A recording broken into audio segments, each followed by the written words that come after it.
The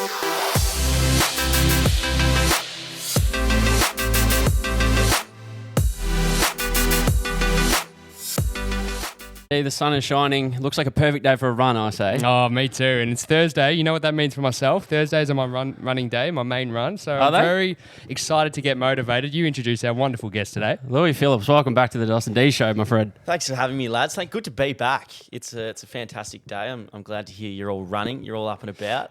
You've got that kind of a bit mixed up there. Yeah. Only one of us has been running. Just run with it. Yeah. Run with it. No, thanks so much for having me on. I really appreciate it. I loved coming on here last time, obviously, with Gab, and I'm excited to do today as well. Well, mate, you're now the running man. Where's this all come from? Because when we were interviewing you, we were going down a totally different line of questioning. But talk to us about the last couple months. I don't know if it was the Dawson D Show, but I reckon your following went up about 170K about a week after coming on our podcast. So funny that. Yeah. So maybe 170K is coming up this week as well. Maybe. Yeah. Well, that's why I came on, to be honest. My manager said, get him on. Yeah. No, it's crazy. I'm the running man now. I can't believe it, to be honest. I've always loved running, but maybe not as much as people think. Happy to do it, happy to help out. But I always found like the content I made, if I made it to do with running, then it did a lot better than any of my other stuff. I kind of just documented a journey of trying to get a sub 20-minute 5K and a few different other runs, and they seem to hit really well. So I guess that's where I've become the running man. I've got in my bio that I've been pigeonholed into being a runner. Yeah, love that one. Very much the case. Yeah. Isn't it funny though? I think all of us that somewhat love training or gym or staying healthy, I think running is the one thing we all hate.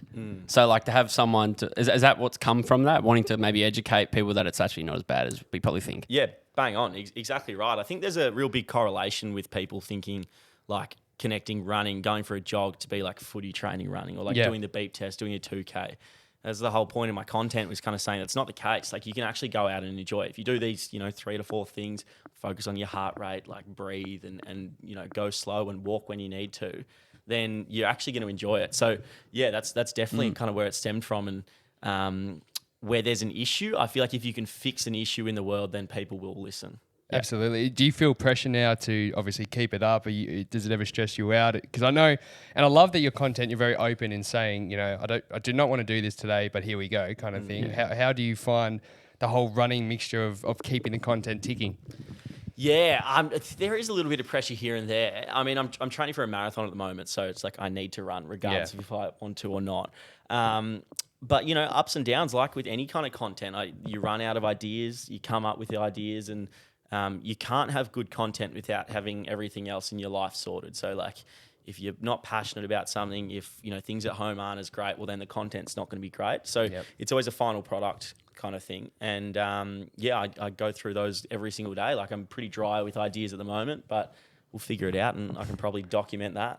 Off the back of what you're doing, have you seen like people that are close to you now kind of maybe getting the runners out and going for a jog, like even, Gab, one of your best mates, and, you're both a magnificent duo. He's not, typically seen as a runner, but it looks like he's been running. Your mum, I know she was on your podcast recently. She's out running. Like, are you noticing quite a lot more people in your life are out running now? Yeah, heaps, mate. Yeah. It's pretty crazy.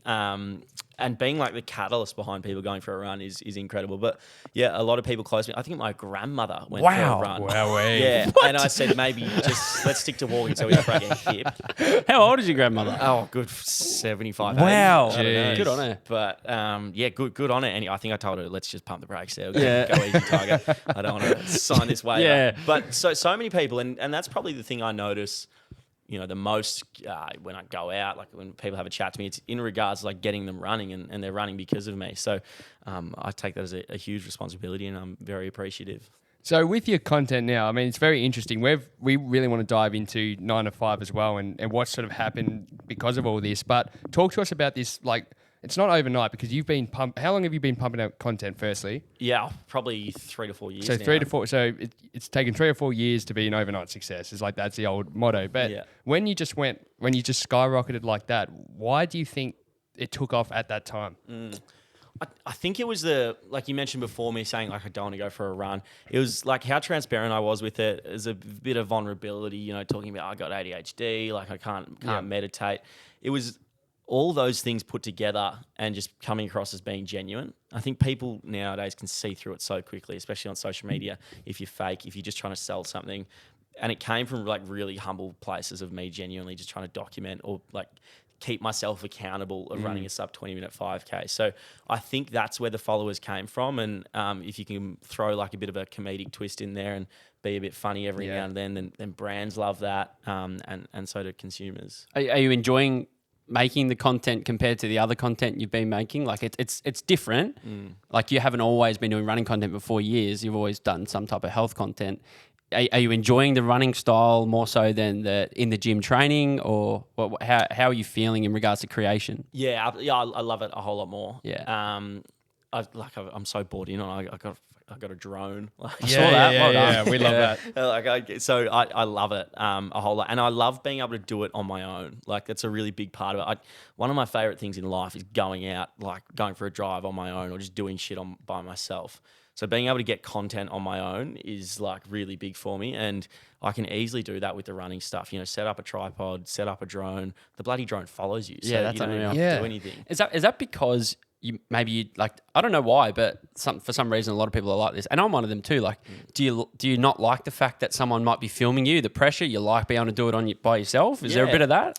If I make a mistake, it doesn't matter. Like, yeah, potentially. I mean, like Gab would be the one that films it, Yeah. and I don't really care if I make a mistake around him. He's really good with all of that. I think it's more just like I just love spending time by myself. Like, and I love spending time. I'm an extrovert. I love talking to people and spending time with others. But I find it really important for my sanity to just be able to spend a lot of time by myself and kind of spend my own time in my own head. So maybe there's a portion of that to it, but it's mostly just like peaceful. And talk to us about Gymshark, because Gymshark come knocking, and I remember where we were moving house actually, and I just remember driving from here to Hawthorne to pick up some stuff, and Dosh just goes, holy shit. And I'm like, what? He goes, Louis. I'm like, what?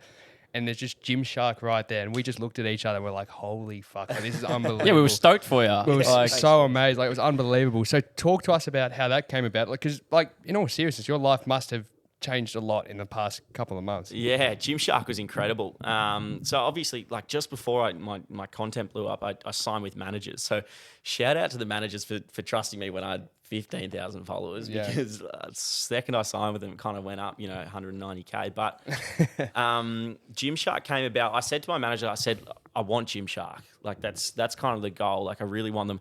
And just after it was like halfway through blowing up, I was like, shoot them an email and we'll see what happens. They had heard of me and they loved me. So we pretty much, got the deal across the line. It's a pretty good contract as well. And it means like all those brand deals that I have, I think I have like 3 to 6 at the moment. They just allow me to not actually charge like any money for programming. Like I can just focus on giving free advice and making good content. Which I think is really essential to any creator starting out. Yeah. It's interesting hearing that, because I did not know that. Like when someone of an athletic kind like has a following and they're signing deals, you don't typically think because they're wearing the Brooks Runner or the Gymshark shorts that it's allowing you to give out free running programs. Because watching you, I've always thought, I'm like, wow, he's giving everything out for free. Yeah, exactly. I haven't thought about it like that. 100%. And that's like super calculated as well. Like I know what I'm doing in regards to that. It's like if you don't have trust from people, then like they're not going to buy anything in the future. And now I'm not saying I'm just going to pump them full of product in a year's time, but like it does give you a little bit of leverage if people actually trust you, if you're, giving out free stuff. And more importantly, if they feel like they're taking advantage of you. Like you want people to feel like, Jesus, this is like way too. This is too good to be true. You're kidding. All I have to do is follow, like sign up. Like you want people to feel like that. So it's a real conscious choice, and I'm only able to do that by having good sponsors like Gymshark. Yeah, that's amazing, because I mean, for us as much smaller creators than you, and we always think, how do we generate money? How do we generate what we do to keep living our dream and grow and grow and grow, and hopefully one day get to a Louis Phillips stage of growth. But I just think it's amazing that you can do that. It's such a good advantage. Plus, it probably helps with market share in terms of like, why would anyone go anywhere else? Yeah, well, hopefully. I mean, I guess so. I guess it's just like it all comes back to that trust. And for me, like the content, it was so clear that when I changed to just like worrying about making money to changing to like worrying about helping people and worrying about getting more people off the couch and going for a run, that's when the followers came. And like obviously with followers comes monetization, so like that's where the money is. So like any tip I have for anyone in regards to social media, you've got to be offering something for free. You've got to be giving it like free advice in some regard, like some kind of tip, and people will follow. Have you ever been a worrier about money? You just mentioned like worry money, like being a content creator. I mean, we've interviewed a couple of people. One in particular, I remember she's got a massive TikTok following and like over 1 million TikTok followers, but she struggles with money. She's very open with that. Did that ever cross your mind, or did you ever feel that way when you're in that? You know, you're grinding, you're creating. I mean, having others in the house like Tom and Gabe, but have you ever been? Now you're not worried, obviously. You know, you're rolling in it. But was there any feeling of that? I mean, look, there has been in my life, absolutely. I never to the point that it stopped me from doing anything though. Yeah. Like I've got a fantastic family, so I've got a great safety net there. And if I can't pay rent, well, they'll probably cover me. It's never gotten to that. If I need to go home, then I can go stay at mum and dad's house. Like the basic necessities are sorted. But we've kind of, especially Gab and I, have always had like the mindset of like, instead of kind of worrying about if you can make enough money for it, just like go and get the house or go and like pay, like get the house with a higher rent cost and you will make the money, you know, like back yourself into it. So look, I probably haven't had that much of a worry about money. I'm very fortunate for that. But there's certainly been times where it's been like, oh shit, we're on the edge here. Yeah. Like we're getting low. Talk to us a little bit about 9to5 and what's happened in the last few months, because from the outside, it sounds like a very interesting predicament, a great problem to have, but you've got 9to5 and you've got your own personal brand in similar industries. Yep. Do you and Gab have, and obviously Gab's creating all this amazing YouTube content, which his TikTok's huge. Do you guys have conversations about conflict of interest or things like this? You know, what goes to 9to5, what goes to our personals? How do you have these open discussions? Are they difficult to have? Yeah, I mean, it's a lot of back end. They're not. They used to be difficult to have. Not so much anymore. We're pretty open and transparent with each other. But yeah, like there's been back end changes throughout the years. Like things have happened, and you know we've had to have some really tough decisions. But I think all in all, we understand that if both of our personal accounts are doing well, it benefits 9to5. It benefits myself. It benefits Sunday Run. Like it just works better for everyone. So whilst there is certainly a conflict of interest there, especially in regards to Gymshark and maybe 9to5 Fitness, we've got some pretty clear boundaries, and like we've managed to kind of talk our way through it in every way possible. Can you then, so with your podcast, for instance, if you have a guest come on, how do you determine if it's a 9to5 guest or a Sunday Run guest? I mean, they're pretty separate guests, to be honest, like different podcasts. Sure. One's a running podcast, one's kind of like fitness and lifestyle, but it's become more and more just like lifestyle stuff. Sure. So that's actually never been an issue. Yeah, cool. And like never been a conflict. But I'm sure if it was, like we'd manage to figure it out pretty quick. End of the day, like if Gab finds the guest, then they're probably gonna go on the 9to5 podcast. If I find the guest, then they'll probably come onto the Sunday Run podcast. Yeah, sure. And if I find a guest that's much more suited to the 9to5, then they'll go on the 9to5. Yeah, cool. So awesome. with the Sunday Run podcast, I mean, you've already been doing a podcast for 3 years with 9to5. Was it always something on the cards, or did it just kind of come about because of the growth of your running profile? Yeah, I think I always wanted to have my own podcast. The running profile definitely helped it out, but I just wanted the ability to be able to like pull all the levers and have 100% ownership, not from an earning perspective, but just from like, I want to get my mum on. It's like, that'd be a bit weird if I got my mum on with Gab there, like what's he going to do? Yeah. So it's like just having that platform and having a different way to learn about people. And like, I'm very inquisitive. I love learning and I love talking to people, and 9to5, the 9to5 podcast is great, but sometimes it's a lot of relationship talk. It's a lot of like growing up talk and that kind of stuff. And I don't always want to be doing that. So the benefit of Sunday Run is being able to diversify and not step on each other's toes, but also have that outlet. And it also now you've created a whole nother audience. So that X amount of followers that's now following Louis Phillips for running, they're not all going to be wanting to listen to 9to5. They want running advice. Yeah, and there's actually really very little crossover. Yeah. Like the running followers compared to the 9to5 followers are very different. Yeah, very different. So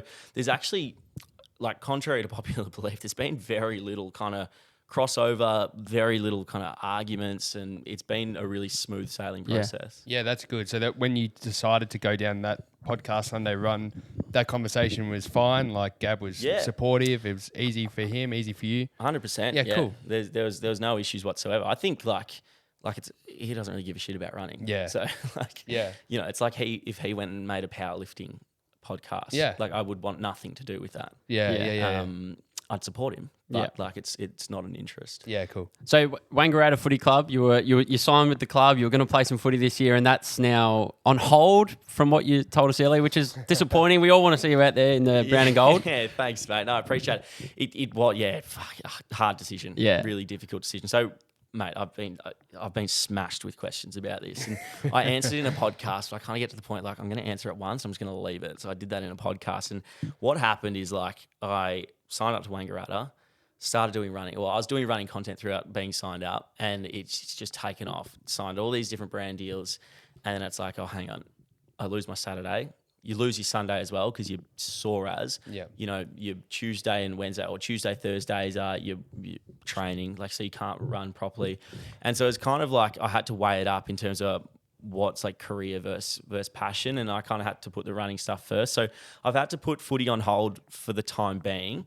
I'm itching to get back though, so I'm thinking I'm going to run a couple of marathons, and then if they'll have me, I'll go back to the footy club. It's really interesting because we were talking before, like, and obviously with Prime being there too, but the fact that you two in particular can draw such an interest. I mean, it's always been a big league. It's always been a high quality league, but the fact that you guys are drawing more interest than ex-AFL players, VFL listed players, like, do you think about that and just go like, what is going on? Like, it is like it's crazy. And obviously, Prime's got a lot to thank creators for, but I just think it's insane in a good way. It's amazing. Yeah, it is. I like when I signed with Wang, there was a few articles like for the local paper written. John at the local butcher not happy. Yeah, and they were just getting a smash. They were like TikTok and Instagram star with 190,000 Instagram followers signs at Wangaratta. It's like imagine a farmer reading that. You'd see on the Facebook pages like who the fucking what? So Wangaratta's signing people off the amount of followers they have. I got the captain of the fucking opposition team who's ripping into me. I'm going, this is not the start we want. What's the best sledge you've copped? Because you've played a bit of footy since growing your following. What's the best one you've got? Best sledge? It's a good question. Just like people just get personal, you know, like know a lot about me from TikTok or whatever. Like saw that I maybe had a sore hammy, and then they'll crack into me about a sore hammy. Yeah. There hasn't been that. To be honest, they're not very fucking witty. Yeah, he's a likable guy too. Yeah, like you're not as polarizing, I feel, as a couple of the other boys. Like you're like no one's got a bad word to say about Louis. Like, I've never heard a bad word, and you're such a good bloke. Were you nervous about potentially round one and the pressure that would come with playing a freaking local game of footy, but there's so many eyes on you? I was nervous. I love it though. Like, you love it. Are you a wingman, by the way? Yeah, and not very good either. So, like, I'm not, and like to be honest, I'm not like making my own montages and like, I'm not like Tom, you know.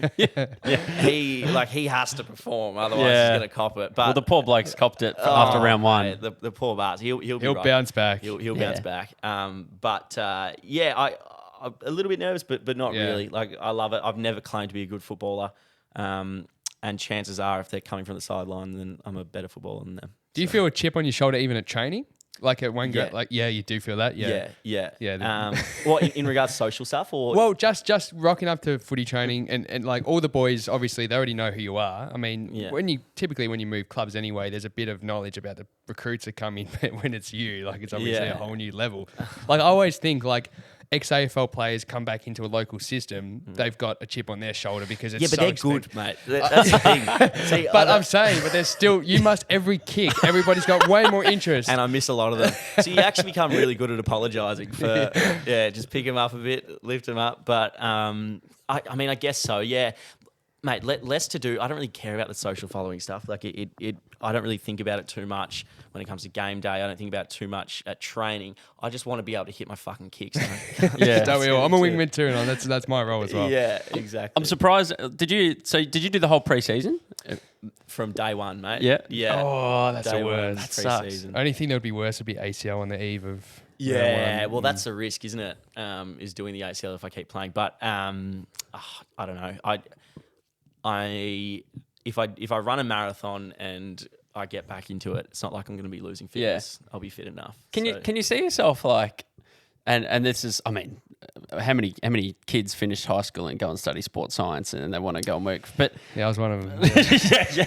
But can you see yourself potentially like, I don't know, maybe you've already been asked, like clubs or you're coaching to a certain extent, creating programs. Like, is that something that might come down the line? Maybe coaching. Well, not necessarily coaching, but maybe taking care of running programs at footy clubs, or you're the running guy. Yeah, potentially.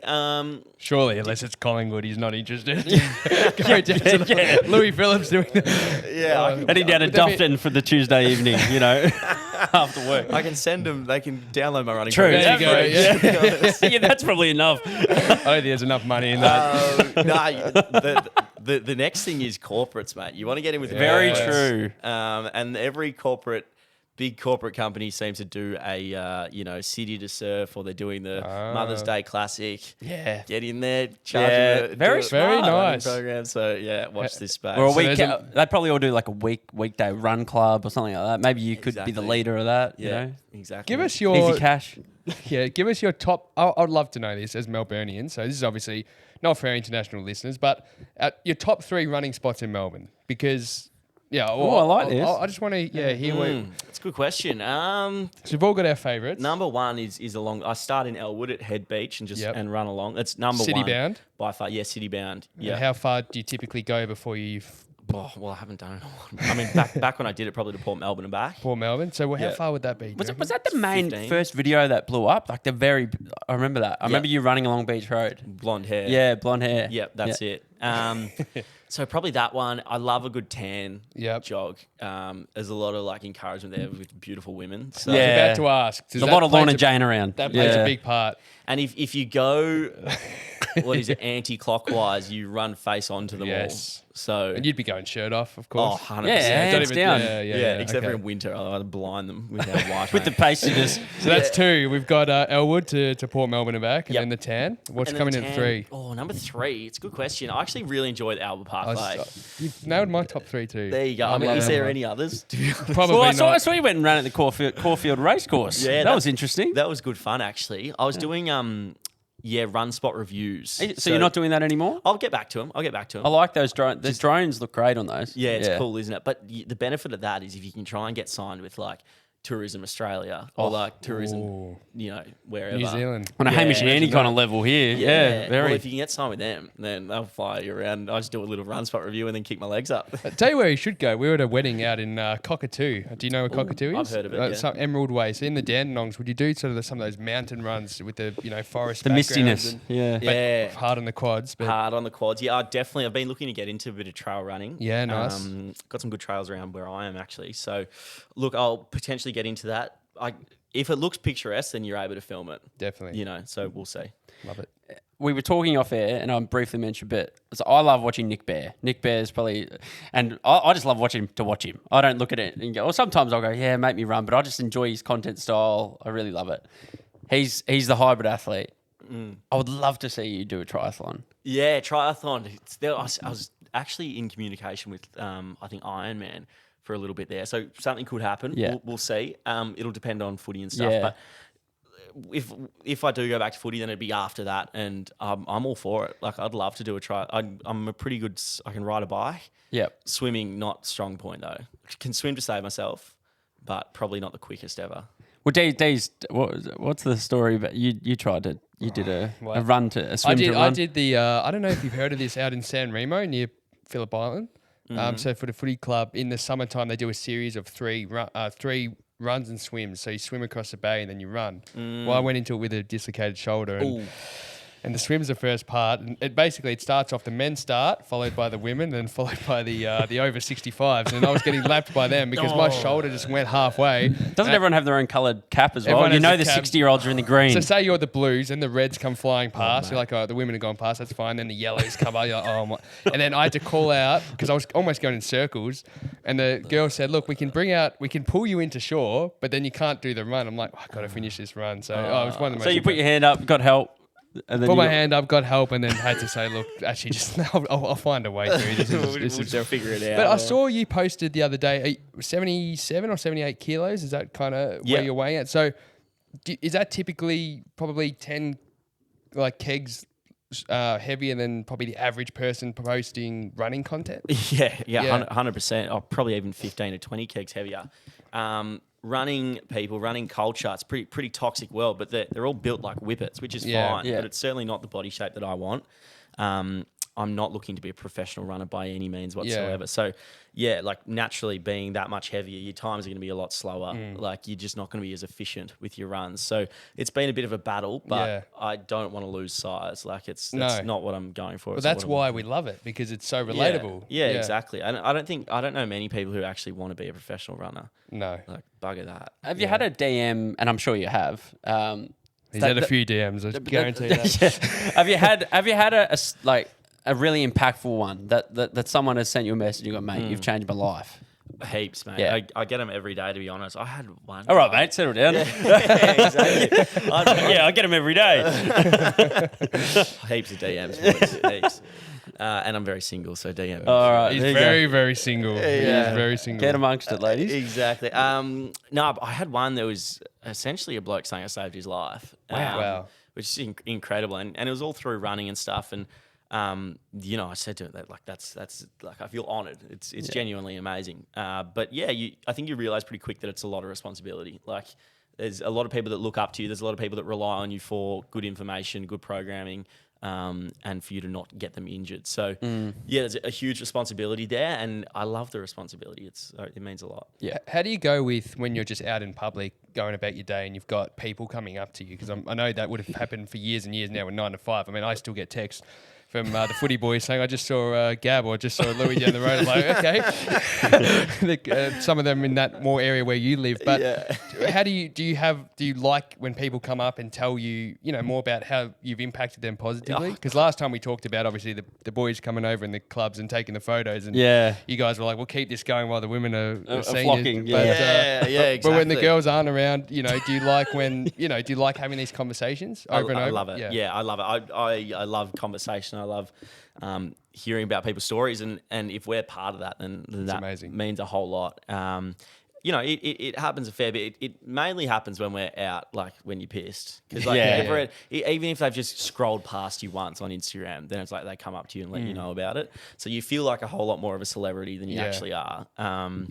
And I've never had a bad conversation with anyone, to be honest. Like I've never had any negative interactions, and that's good. Hopefully we keep it that way. Yeah. I have to ask, where were you when that first video started popping, and what was the reaction? Were you on your own, or were you with the boys? And was it like, I can only imagine, but the excitement, like all of a sudden seeing it, a video hitting over millions of views. What the fuck do you do? Yeah. To be honest, mate, it happened like kind of in the background. So what happened? I posted. It was actually didn't have anything to do with running the first one. It was just like weightlifting and explaining like what kind of lifter I am, and that like I don't lift for footy. I don't lift for like necessarily aesthetics. I just do it for like to be healthy kind of thing. And like I posted that, and it just like did really averagely, as they often did. And then like a week or two later, it just like picked up, hit an algorithm. Weird. And it happened so low in the feed that I didn't even notice. And then, so like I didn't, and then I scrolled down. It's like I've gone up 3,000 followers. Like what? How's that happened? I scrolled down. It was on like 700,000 views. I was like, oh shit, yeah. Wow. And the important thing at the end of that video was like I said, follow along if this applies to you. So like not follow me, but just like follow along to the journey. Call to action. And it just hit. Call to action. And it just fucking hit so hard. And then once I saw that, I was like, right, recreate. And then I got into the running stuff, and then it was like I went through a point there of like such high confidence with it. It's like you'd upload it 400k. You just it's knew. just easy. It's just like so easy. It's certainly not like that anymore. But it's I reckon people were rocking up to Victoria Park just wanting to see you. Absolutely. Because you thought every third video, I already know you'll be at Vic Park. Come on, head down. Get my runners on. change it up a little bit. Watch out the security. When we put the question out which we'll get into later from the fans, I actually got a private message. He didn't ask a question, but the fact that you actually mentioned this earlier in this podcast, I wanted to bring it up. So Firstly, he was very excited. He said the goats are coming on the Dustin D show. So he's very excited that you're coming on. Nice. But then he asked about, I said, so obviously you followed Louis. And he says, yeah. And I said, what is it about Louis that you really like? And he said, I don't remember where I saw it, but he was talking about ADHD. And he said that really affected him positively. So can you maybe touch on that? Yeah, mate, that video, I didn't think that too well, actually, that video. But it did. I just talked about how, like I've got ADHD. I've had it my whole life. It was a little nightmare in school. And yeah, like it hasn't really been that much of an issue for me, to be honest. I think because my parents have been very like strict on the thing of like not making it an issue. It's just like who I am. And I think I was talking about how I couldn't meditate, but I could completely see the positives and advantages of meditating. And like I could meditate, but I just like didn't want to apply myself to actually do it. So I was like, what's a way I can go and meditate and get clarity in my head and be able to go on about my day?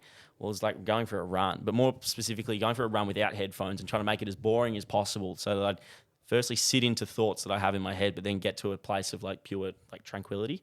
So that was running 10Ks around an oval with no music and just ticking it over. So that was the video. Yeah.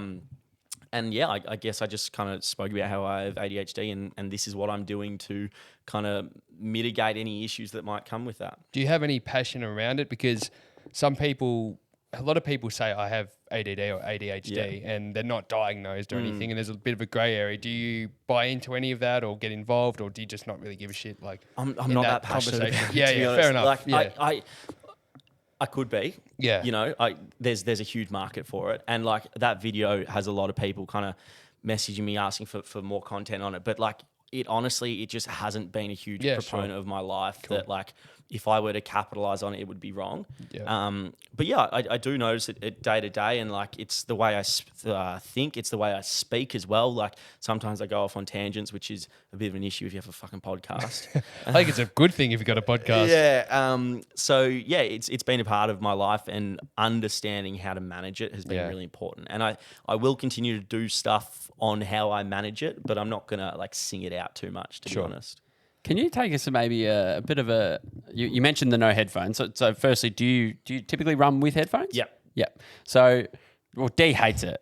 So, actually, you know what? Maybe touch on why you hate it. It's my pet peeve, running with headphones, because I do a lot of street running. So, and the amount of time. So, my nightmare situation, I don't know about you, but I hate this more than anything, is running and there's a footpath and people walking, say, two abreast. Yeah.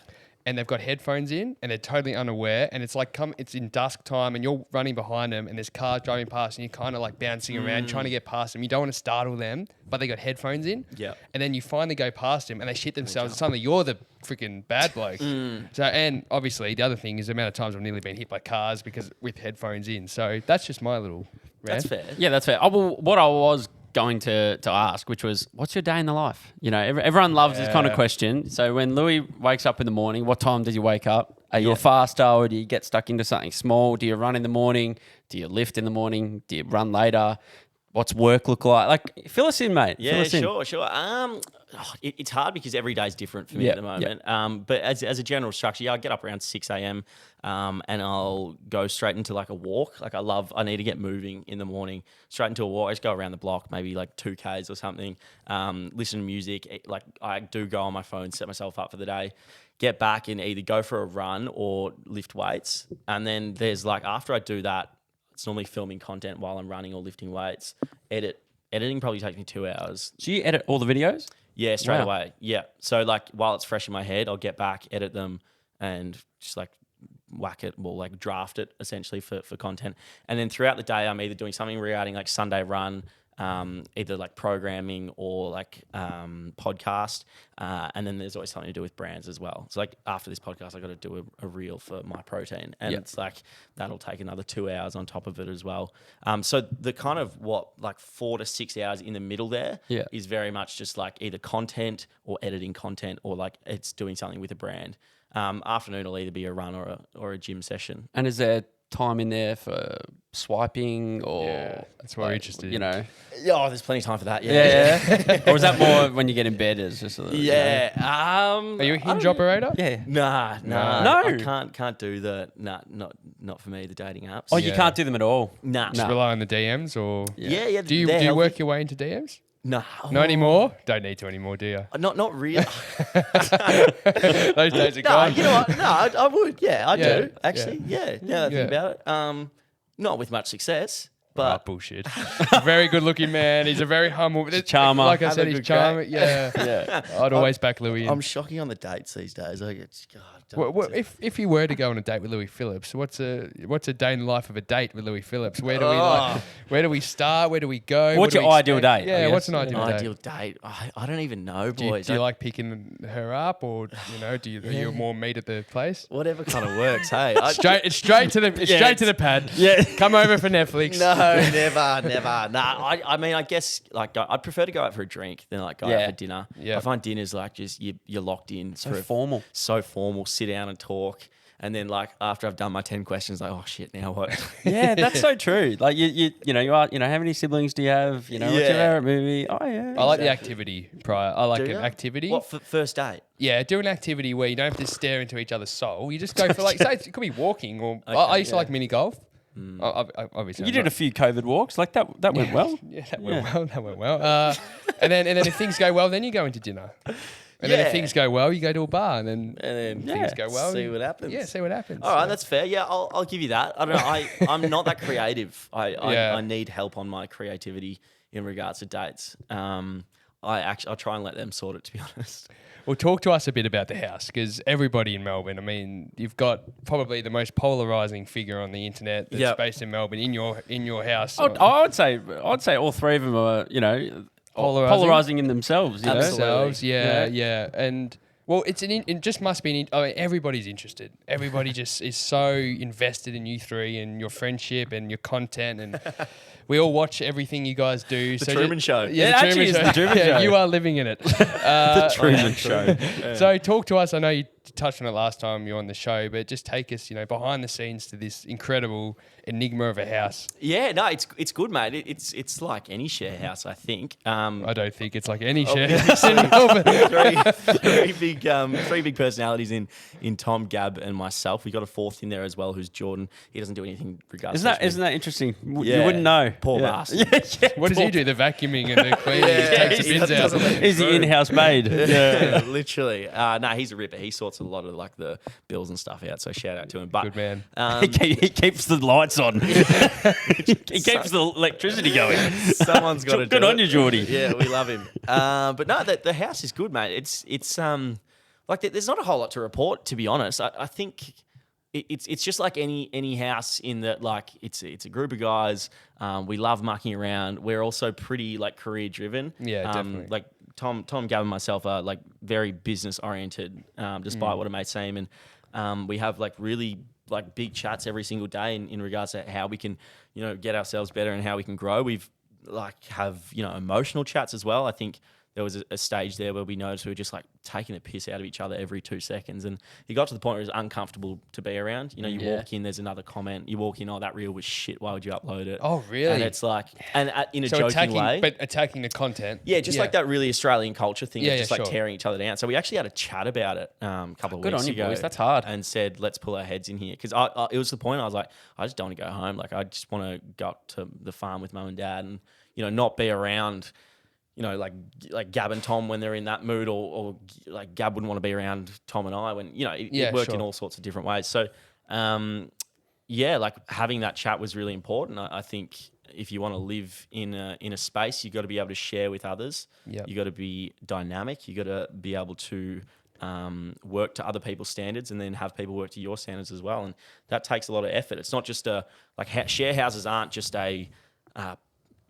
like your house and it's just done with. Like share houses are essentially like a public space in the common areas, and your room, you can do whatever you want. But in those common areas, you got to behave like a citizen, or you behave like a human and be nice to others. So having that chat was really important. It's interesting, no matter how close you are friends with someone, it's, and we've lived together for, over 2 years now, yet as soon as you start living together, it's very different. And it's like a relationship to a sense. Yeah. To a sense, like, you know, all of a sudden, you know, it's so nice and it's great and we get along so well and the chemistry is awesome.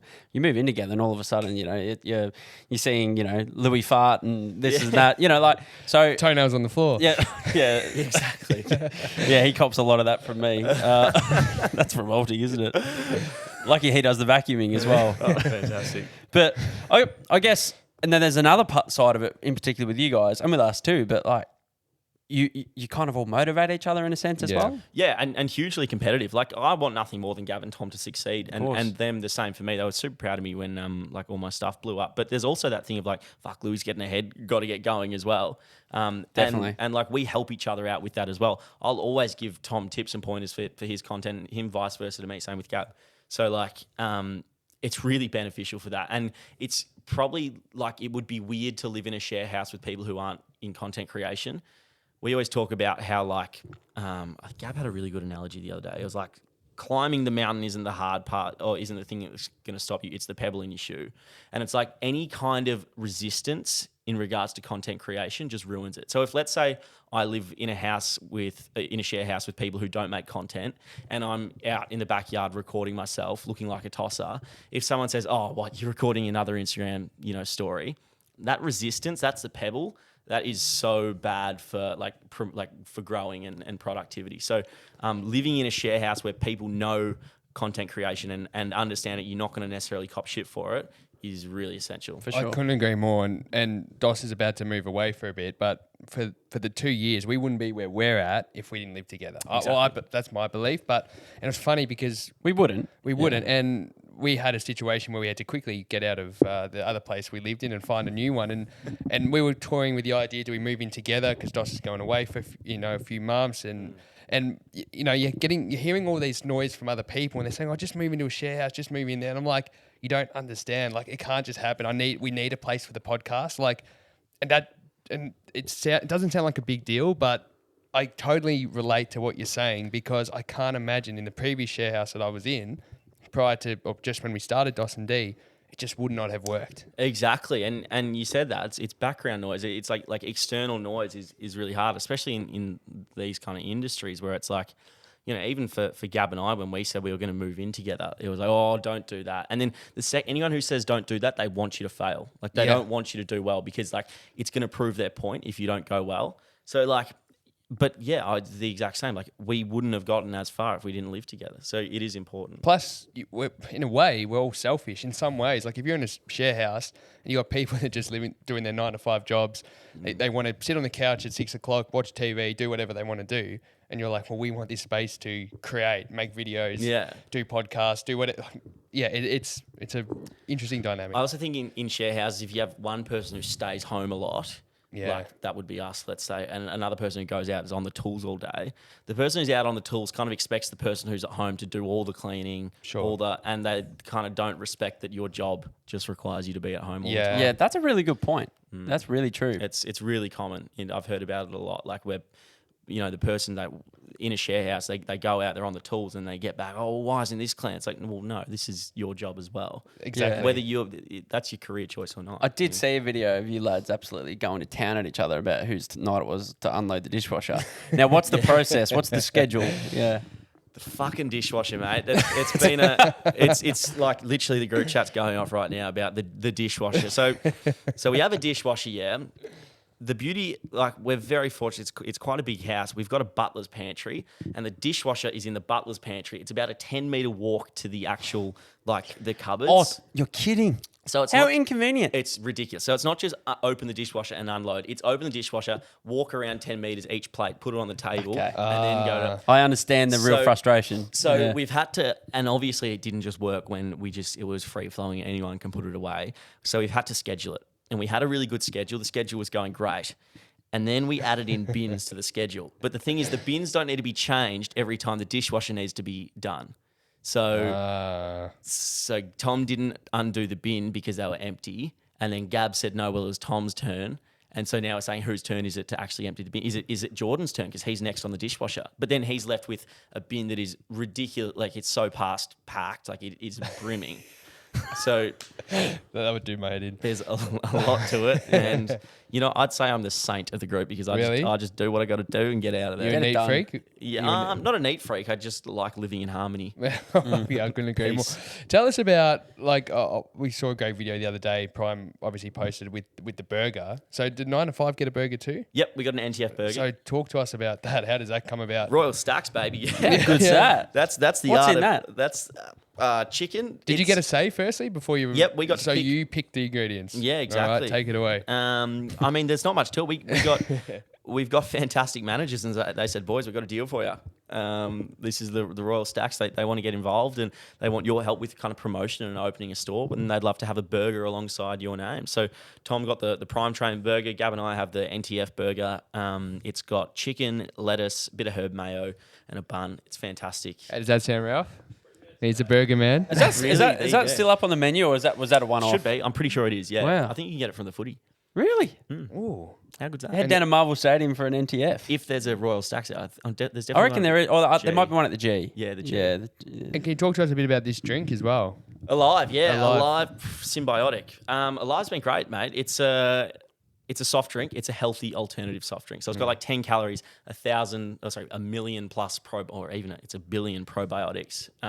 Nick Kyrgios is part of it. Yeah, Saw that. And we got involved with it.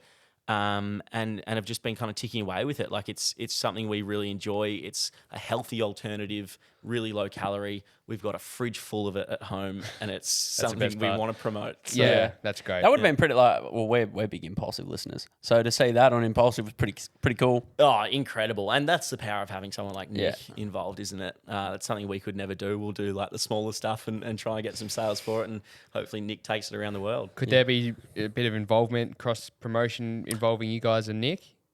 Would that be something? Hopefully, yeah. Hopefully in the future. Yeah. I've never met him, to be honest. Yeah. But yeah, I'd like to think so. What's the creative process for you, mate? Because I can imagine when you and Gab get to sit down together, it's probably a bit easier. You can bounce off each other, and week by week, oh, that story happened, and that's great. We know what's going to happen because we've got each other to bounce off. On your own, in terms of like a weekly content schedule, is that how you go about it? Do you go, all right, this week I'm going to do Monday, Tuesday, Wednesday, Thursday, and these are the videos? Or do you have a list on your notes app on your phone and you put down ideas? Like, what's your creative process? Yeah, I do have an idea space on my phone in notes, but it's very organic. Like I very much just I document what I do essentially. And I'll come across things along the way that I'm like, oh, this would be better. Like I should document this. Like this tip could help someone. Like for instance, right now I'm super unmotivated with running. I'm somewhat falling out of love from it, and that's because of like too much programming. Like it's too dialed in. So I will document that process and explain. I'm not enjoying it as much. This is why. And if you're in the same boat, well, this is what you should do. Like this is what I'm going to do. So it's really organic. I don't have a set amount of videos I need to put out a week. Obviously, there are content schedules for brands. So there's a certain amount you got to do with brands. But that's every brand I work with, they don't really care. It's just like do whatever you kind of feel like, and we're in your corner. Do you think about exit strategies, perhaps taking your content away from running? Obviously, it's pretty new, and you've got all these brands, and then you sign these, lengths of contract deals and whatever. But do you think about, 3 to 5 years? Do you think about what's next? Do you want to transition into another platform, like say YouTube? And do you want to change your style of content, or are you more of a day by day or month by month kind of operator? There's always that thought for the long term, and not necessarily an exit strategy, but you do have to be aware of like what's going to be, relevant in the future. Sure. I don't always want to be running, that's for sure. Yeah. Like I'll do as much running as I can, but health and fitness has always been a thing for me. So I want to be under that umbrella, not necessarily just running. What that looks like in terms of business sides, well, I'm not too sure at this stage. I do think about it a fair bit. I'd love to do a running app. The Sunday run stuff is something I really want to develop, potentially like a clothing line as well. It's all stuff that could happen in the future, but it all comes back to just continuing to provide really good content. Yeah. If I can grow my audience and build that trust with the audience, then you can do pretty much anything in the future. Now, before we jump to the fan questions, one last one before that is, and this is going to be a real basic question, which is for everyone listening, that might hate running, that might just not even the thought of it just makes them want to spew, because of the beep test back in year 9, or because of Indian file of footy training, or and I'm one of those guys. Like, how does someone that knows they want to run but they just hate it? Like, what have you got to say based off what your content has said for? Yeah, I mean, it just doesn't have to suck running. I think everyone thinks if you're going to go out on a run, it's got to be 4Ks. Do it as quick as you can. You're going to be blowing by the end, and then that's done. We'll come back again next week and do another 4K. I'd say pull it back further, like relax and bring it down into like jogging for 30 seconds, walking for 30 seconds, jogging for 30 seconds, walking. Do 20 reps of that, and then like just listen to music while you're doing it. Slowly build up. See if you can start doing it all with jogging. Once you got there, start focusing on your heart rate. If you've got like an Apple Watch or a Garmin, you'll be able to figure out your heart rate pretty quick. If you can run to your heart rate being under 150 beats per minute, it's going to be a really refreshing run. Like, it's just going to be really enjoyable. It doesn't matter how slow you have to go. So those 2 tips are like kind of what I've gone off and what has helped a lot of people, is to like peeling it back a whole lot and not just like gassing yourself straight away. If you want to run fast over a long distance, the trick is to actually run slow.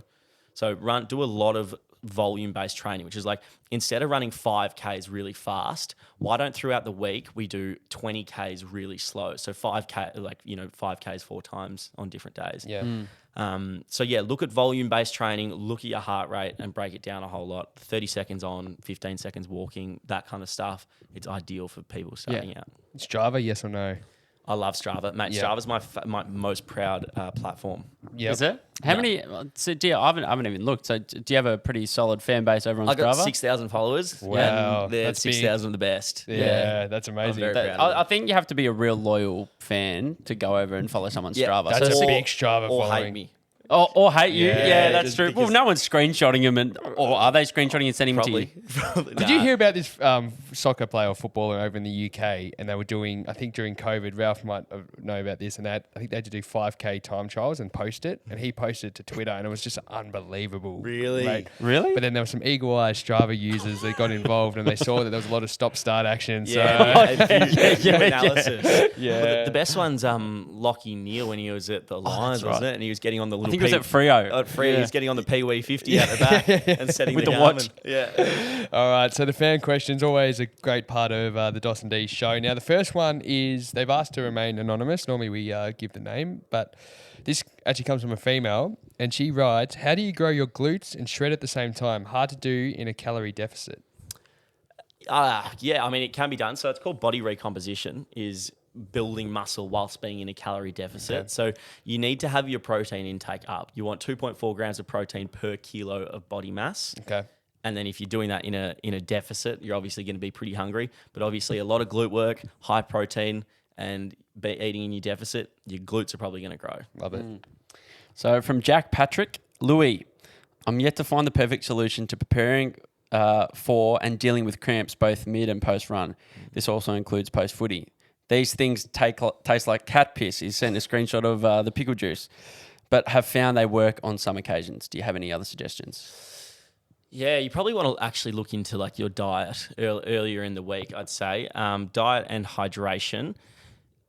Before footy games, you actually want to be having like at least 500 to 700 grams of carbs, which is a shit ton of carbs. Yeah, Like that's the wow. 2 days beforehand. And then start looking into salt. A lot of people think salt just means you have high cholesterol and you're going to have a heart attack. If you're young and healthy, it's definitely not the case. You need to be upping your...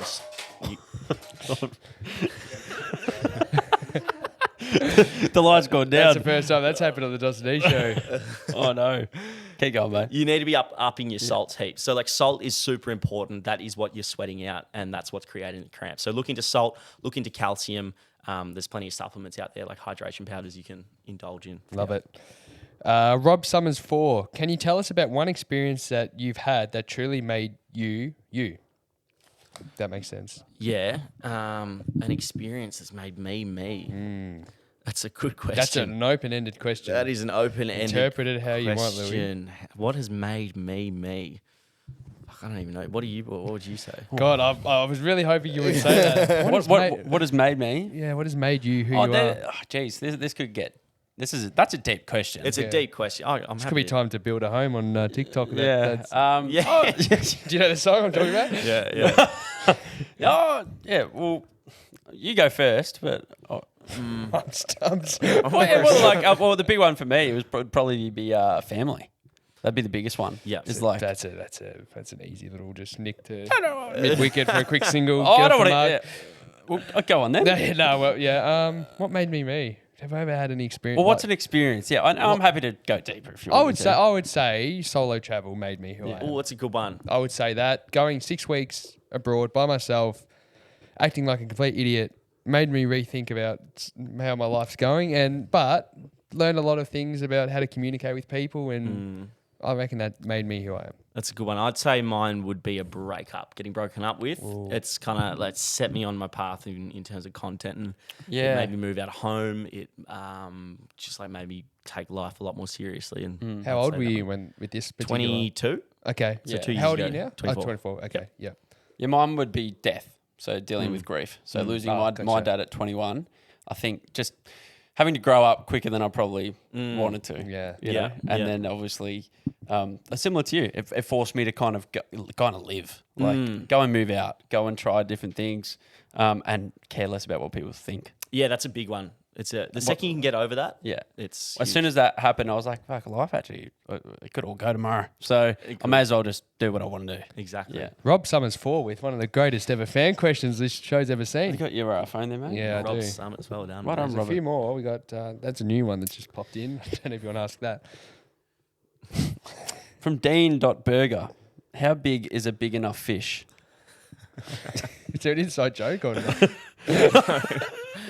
Sometimes we get these questions and the guest goes, "Oh, I know who you're talking about." Yeah, I was waiting for you to go, Yeah. oh, yeah, I know Burger Head. Nah, no idea. Harry Scard Maglia, he says, he's actually written a few questions, this guy. He goes, is living with Prime annoying? No, it's not. Look, at times it is. He's a ripper to live with. I could live with him for the rest of my life. Honestly. Really? Yeah, him and I get along. I don't care about his mess. He doesn't care about mine. He cleans up like if you ask him to, and he's just like a chiller. Now, if there's, I always say to him, stop showing off in front of your new friends, because sometimes if there's people around, he'll just start screaming and shouting. I think we might have spoken about it last time. Like, just like super loud, and I need to like literally stand there and block my ears. But other than that, he's pretty good. And now he's got a girlfriend, doesn't he? He does. Oh, yeah. yeah. Hey, what has that done to him? Has that Nothing. brought him into nothing? No. She needs to crack the whip. One a of bit our more. mutual friends, shipmates, a few months ago, they were onto that quite early. They said, Were they? Yeah, Yeah. They were told us before. I wonder if Prime would have the same answer back at you. If we got Prime on here, would he say, yeah, question. I'd live with Louis for the rest of my life as well? Oh, maybe not for the rest of his life, but yeah, I reckon he'd be pretty close. We Yeah. get along Yeah. very, very well. Yeah. I would be interested if you did bring. Sorry to go back to the dating scene, but if you were to bring a young lady home after a romantic night out, wine and dining, do you want them to meet Prime, or do you rather just wait a few? Let's have a few dates before we introduce Gab and Prime. Yeah, I'm happy for them to meet. Yeah. Yeah. Tommy, for sure. Gab can kind of charge around with his noise cancelling headphones on, and he looks quite angry. And the shaved head now. And the shaved head, the yeah. skinhead. So Yeah. it's It's that's very funny. probably who I'd be a little bit more concerned with them meeting. Gab, okay. We'll that's make this cool. the last one because it's a great question to probably end these on, and it's what's your longest run? Longest run is 30 kilometres. 30 kilometres. So Yeah. that's going to be up very shortly. Yeah, to get to 42 soon. Lovely. Wowee. There you go. Louis, mate, it's been a pleasure. Thanks for having me. No, lads. thank you for coming in, mate. Really We've enjoyed loved it. it. It's Yeah. been a great chat. It's been fun. Thanks, mate. It happened very quickly, but we always love talking to you. And congrats on everything you're doing, and we'll continue to watch with keen interest. And appreciate your time, mate. Appreciate it, lads. Love what you're doing. Need one of your programs. Yeah. It's online. It's free. Yeah.